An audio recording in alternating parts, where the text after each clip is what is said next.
Hello friends, আজকে veg Hakka noodles বানাবো।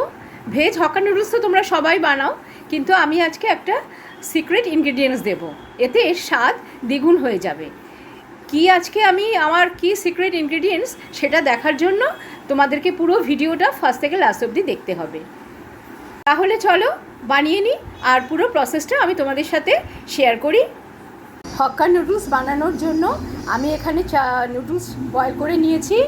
এখানে গাজর, বিনস, ক্যাপসিকাম, পেঁয়াজ, রসুন আর লঙ্কা সব কুচো কুচো করে কেটে নিয়েছি।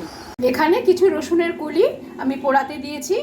কড়াইতে সাদা তেল খুব ভালো করে গরম করে তাতে একে একে গাজর, বিনস আর ক্যাপসিকাম সাঁতলে নেব।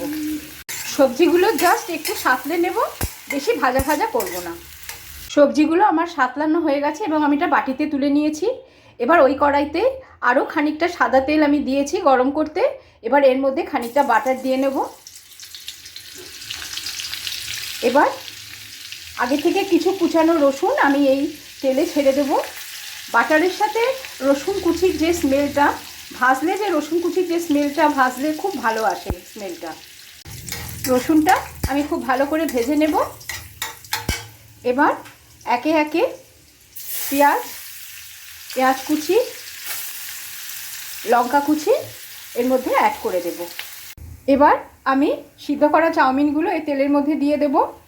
এই সময় আঁচটা একদম বাড়ানো থাকবে। এবার সতে করা সবজিগুলো সব এর মধ্যে দিয়ে ভালো করে নুডলসের সাথে মিশিয়ে নেব। বাটিতে একটা সস তৈরি করে নিয়েছি। সেই সসটার জন্য আমার কাছে যা যা লাগছে, এক tomato sauce, red chilli sauce, dark soya sauce, chilli vinegar আর গ্রিন চিলি সস, এই সবগুলো দিয়ে আমি একসাথে একটা সস তৈরি করে নিয়েছি এবং এর মধ্যে খানিকটা চিনিও দিয়ে অ্যাড করেছি। এইবার আমি এই সসটা নুডলসের মধ্যে দিয়ে দেব, দিয়ে ভালো করে নাড়াচাড়া করে নেব। যে সিক্রেট ইনগ্রেডিয়েন্টসের কথাটা আমি বলছিলাম সেটা হলো চিংসের এই মশলাটা। নুডলস মশলা বলো বা চাউমিন মশলা যাই বলো, এটা দিয়েতে এর স্বাদ দ্বিগুণ হয়ে যাবে। রসুনের কলিগুলো যেগুলো পুড়িয়ে রেখেছিলাম সেগুলো এবার ওপর থেকে দিয়ে দেব। এ পোড়া রসুনের গন্ধটা ভীষণ ভালো যায় হাক্কা নুডলস বা চাউমিন এর সাথে।